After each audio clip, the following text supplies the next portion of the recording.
And he said to me, he said, yo, I think Will and Jada is trying to scoop up Jennifer. Were you ever jealous of the love Jada had for Tupac? Oh, fuck yeah. I thought you were gonna say no. Oh my God, that dude. Let me, and you know, and that was in the early days. Once I got to know him, and you know, we became friends first, and then we developed this bond. We both understood where we were at that time in our lives, and we both knew nobody else understood exactly how we felt. We've heard more than most people would have liked to know about Will and Jada's relationship the past few years, but it keeps getting worse. Of course, with the revelations about Diddy's freak-offs, the fact that the Smiths tried to have a threesome with the rapper's girlfriend might not be the weirdest snippet in the room. Awkward situations are a dime a dozen in Hollywood, but no couple has been able to get people talking as much as Mr. and Mrs. Smith these past few years. From affair revelations to getting banned from the Academy for a decade, they've been busy. That was a nice one. Okay. I'm out here. Richard. Oh, wow. Will Smith just smacked the shit out of me. Still talking. He's like, he's still, because now he's mad because Chris is talking to me. And I go, Chris, this is about some old shit. That's all I could think to say, right? And I couldn't. Enter Sean Love Combs, the hip-hop mogul currently going through fall from grace. The 54-year-old has been renowned for decades as a rapper, producer, and label exec who has now found himself in some serious hot water. Just this week, federal investigators raided 2 of Diddy's homes, both in Holmby Hills in California and on Star Island in Miami. While officials haven't told us the specifics, like whether Diddy himself is a target of the investigation, we can make reasonable inference. It started with his ex-girlfriend Cassie, accusing him of rape, assault, and drugging her, and snowballed into a federal investigation into sex trafficking. A lot of people have come out since then detailing Diddy's less than stellar behavior, with fans pointing out celebrities who previously hinted that the rapper wasn't all he made himself out to be. There was Usher's interview with Howard Stern. In 2016, singer Usher, who had previously lived with Diddy when he was a teenager, told radio personality Howard Stern very curious things took place at Diddy's so-called puffy flavor. It was curious, and he got a chance to see things but didn't know if he could indulge and understand what he was even looking at. Usher said very curious things took place there that he didn't necessarily understand. As for if it would be a place Usher would consider sending his children to, this is what he had to say. 14 years old. You're a dad now. Would you ever send your kid to Puffy Camp? Hell no. And Danity Kane member Aubrey O'Day, who's been speaking of him for years. In December 2022, O'Day said she was fired from Danity Kane in 2008 because she wasn't willing to do what was expected of her, not talent-wise, but in other areas. She said she wasn't the only girl that was in those types of positions. This past September, Diddy announced his plans to reassign publishing rights to select Bad Boy Records artists, including O'Day's group Danity Kane. But O'Day claimed Diddy's deal came with strings attached, those strings being non-disclosure agreements, also known as NDAs, that the artist had to sign. And then there's Mace, who was once an up-and-coming rapper under Puffy. Before going on to have a successful solo career, said he escaped Diddy. During his podcast, which he hosts with fellow rapper Cameron, he seemingly referred to the serious allegations against Diddy, saying, "Everything now that we see playing out was all the things I escaped." Meanwhile, basically, there are a lot of people who once worked under him coming out to say all was not good in Puffy's world. But one person who's been exposing Diddy's stories for years is former Bodyguard Gene Deal, and this time he's come out to say what he knows about Will and Jada Pinkett Smith trying to sleep with his then-girlfriend Jennifer Lopez. One thing's for sure, when Deal comes for you, he goes for the neck. He's already revealed that Diddy, despite their seemingly sweet relationship, was less than faithful to his girlfriend. Once I got to know him, and you know, we became friends first, and then we developed this bond. We both understood where we were at that time in our lives, and we both knew nobody else understood exactly how we felt. So sitting there, being handcuffed to a bench, and you know, I do remember feeling the comfort of someone caring about you enough that, you know, they just wanted to make it okay and couldn't believe that we were in this situation and how to This is despite the fact that he tried to win her back with a pretty grand gesture when she left him. And Puff said, yo, Gene, watch the door. Don't let nobody come through the door. And I said, all right. And Slam set it up. And I wanted to say it was Korean, but I'm not sure it was her. But it was supposed to be somebody that was either up to her level in fellatios, or it was her. I'm not sure. And while Jennifer was upstairs, he was down there getting a fellatio from her. So, where did the talk of the Jada Will JLO threesome come from? Well, it's around the days when Diddy's relationship was already breaking down because of his repeated infidelity. We would come back to the studio, and there'd be a bunch of girls in the studio. And he would try to convince her that because he's a superstar, he has to have a lot of girls around like that for his image. But Ms. Lopez been around the block. Of course, Jennifer hadn't been one to stay down and take a beating, and she had already confronted Puffy over his behavior. Well, we was in the studio, and one of the young ladies was overheard saying that she ain't all that. So then Jennifer was about to go at her. So Puff told me to take her home. So I took her home on this particular night, and she went, got the jeans on, put her hair back in a little ponytail, the little bun thing, you know, had the jean jacket on. She might have Vaseline on her ears or whatever like that, sneakers. And she came back to the studio. And Puff had got them girls out of there. You understand? But she act like that she was ready to do something. But she was gonna get that girls the business. So they were at a rocky stage when the Will and Jada incident happened at a small party. Deal explained what happened at the relatively intimate gathering for Ben Affleck's birthday party. Damien was giving Ben Affleck a little birthday celebration at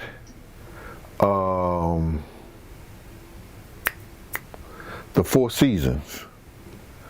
So it was a Sunday, so me, Jen, and Puff went over there to the little celebration. So I get in the joint and I see Will Smith's sister. She had just got married and her and her husband is sitting there with black, and I'm like on the other side of them while Puff, Jennifer Lopez, Matt Damien, Ben Affleck, Will Smith, and Jada Pinkett. They all over there and they drinking, having fun and stuff like that. Puffy called his bodyguard out to tell him to stay closer to him and Jennifer. So about an hour or so, Puff come over to me. He said, yo, Gene, come go to the restroom with me. I said, all right, we walked to the restroom. And I said, we walked to the restroom. I said, yo, what's wrong, man? What's up, man? What's wrong with you? He said, yo, I think Will and Jada trying to pull Jennifer. I need you to come close to me, close over there by us, because if he keep on with this bullshit, I'ma snuff his. Here's the funny part, though.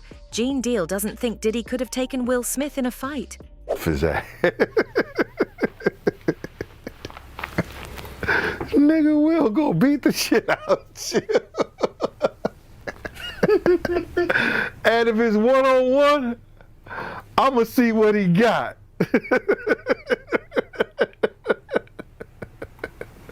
He said, Gene, I ain't playing, man. And he told as much to the rapper as well. Will Smith gonna beat shit out you, man. And I'm gonna see what he got first. And then he said, yo, Gene, I ain't playing with you, man. Yo, I'm telling you, man, I'ma snuff that nigga and then you better be on him. I said, yeah, I got him, man.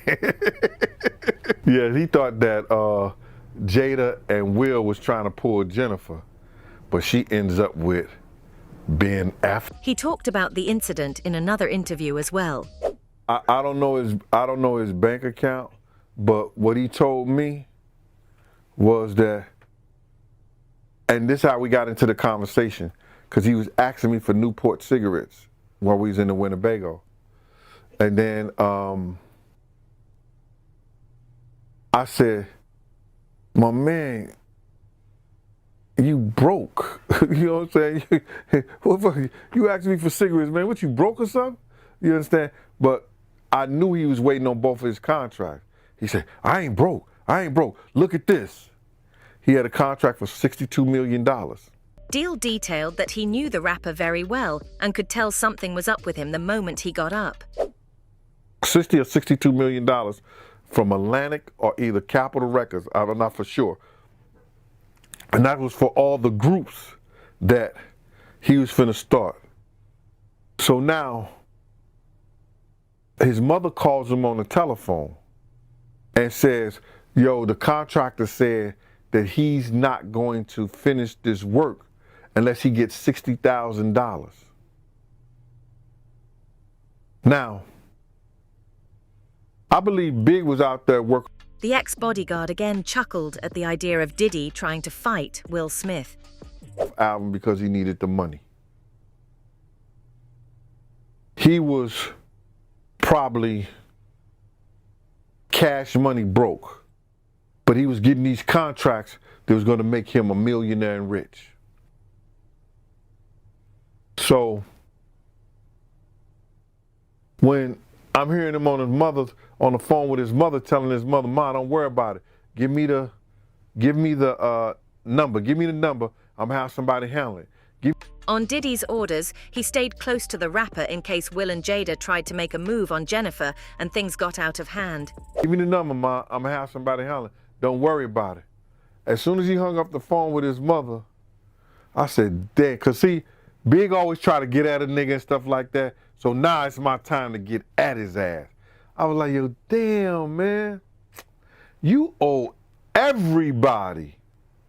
He's like, yo, I owe everybody. I said, yeah, nigga, you owe Mac Gadget $30,000 because he put all those drop boxes in your trucks and shit like that, and you ain't paid him yet. Yo, that motherfucker was stuck on stupid. He was like, This wasn't the only time Gene talked about the incident, detailing it on one of his YouTube lives as well, and this came hand in hand with why the power couple eventually broke up. According to him, Jennifer's team had put private investigators on Puffy. Well, when I saw a lot of people, a lot of investigators following us, you know, I knew they were private eyes. So I knew a lot of the guys, and I saw a couple of guys who worked a couple of jobs with me before watching us. So I know a couple of guys that were watching us. So I was trying to tell Paul, yo, you know, we got PIs following us. You know what I'm saying? So it was only certain reasons if they was following us, if they was PIs, somebody was trying to find out something on us. He said that he knew it was someone from her camp because someone else would want to follow him at large-scale parties. But these ones kept an eye on his daily life. And they'll usually be following us, not when we're going to a big party and stuff like that. They'll just be following me and Puff on our days that we were out and about and we were going certain places. So either somebody hired private eyes to follow us on behalf of Jennifer Lopez, or she did it. And he said that it could have been her manager who didn't think much of the rapper, or it could have been the singer's mother who had never liked Diddy despite her daughter having been with him for almost 3 years. He hired private eyes to follow us. It could have been her manager, Benny Medina. He didn't like Puff. You understand? So I could tell when in the first meeting, when I was around him and Puff, when I was in the first meeting with around him and Puff, we was in this meeting, and I could tell how he was talking to Puff. You know what I'm saying? That he didn't so much care for Puff. So anything to get Jennifer away from him, I think he was capable and ready to do it. And you said JLO mom didn't like Puff either, right? His mom couldn't stand. Mom never took a present, a gift. If she needed air to breathe, she wouldn't take his last breath. Meanwhile, it's not hard to believe that the story was true because Diddy reacted pretty suspiciously during an interview with Jimmy Kimmel when the story first came out. Hey, speaking of This is love. I saw a guy on the internet the other day who said he used to be your security guard, who said that when you were dating JLO, Will Smith and Jada tried to pick her up on a threesome and you were going to beat up Will Smith. Is that true? He seemed struck silent when Kimmel inquired about the incident and avoided answering the question directly. Yo, this show has gotten crazier since the last time I No, it's all about love, though. That's not true. You really heard that? Nah. What? Yeah, I watched it on the internet. You're telling me I can't believe everything I read? What? I don't know what you're talking about. Jimmy, I thought we was friends. Where did this interview get? It leaves people wondering what might have happened, because this was also just a few years after Tupac Shakur was shot down in 1996, and Jada was his best friend. And we hit it off from that moment on. He would tell me all the time, Jada, you're gonna be a star. You know what I mean? I'm like, Pac, come on. He's like, you're gonna be a star. You got it. You just got it. I don't think either one of us really thought that we would have made it in the way that we did. But we knew we were going to do something. He was one of my best friends. He was like a brother. And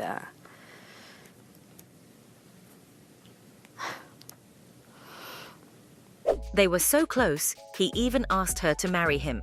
Oh my gosh, man. I'm looking at this picture right here of Tupac on the shirt right there, and Tupac asked to marry my mom. Yeah. And she was like, we're Pac, like, we're best friends. Right. Like, well, they say marry your best friend, but I'm glad they didn't. Yeah. He's like, so am I. Of course, she later said that she didn't think he was serious and only needed support because he was in jail. Their relationship wasn't romantic in the least. On an All the Smoke podcast, she said, "'Cause I promise you, he would have married me and divorced me as soon as his asterisk got out. He would have. I can be real with it. I just think it was the mind state that he was in, you know? He wrote me this long letter, and even before Pac went to jail, he was starting to shift in a certain manner. Whatever the truth, it's a fact that Will Smith was extremely jealous of her relationship with him." Were you ever jealous of the love Jada had for Tupac? Oh, fuck yeah. I know Oh say my no. God, that dude. And and that was in the early days. Yeah, that was in the early days, and it was like, that was a big regret for me too, because I could never open up to interact with Pac, and because we had a little bit of a thing, right? Because they grew up together. And, they loved each other, but they never had that, they never had a sexual relationship, but they had come into that age where now that was a possibility. And then Jada was with me, so, Pac had a little thing on that, but she just loved him like he was the image of perfection, but she was with the Fresh Prince, so it was like, I never could, like, even we were in a room together a couple times, I couldn't speak to him, and, he wasn't going to speak to me if I wasn't going. He admitted that he was insecure, feeling he couldn't match up to the rapper. That's what Jada would say all the time. She was like, I'm telling you, y'all are so similar. You will love him. And I just never, that was a huge regret of mine. I just I couldn't handle it. I was the soft rapper from Philly, and he was Pac. Right. I was deeply insecure.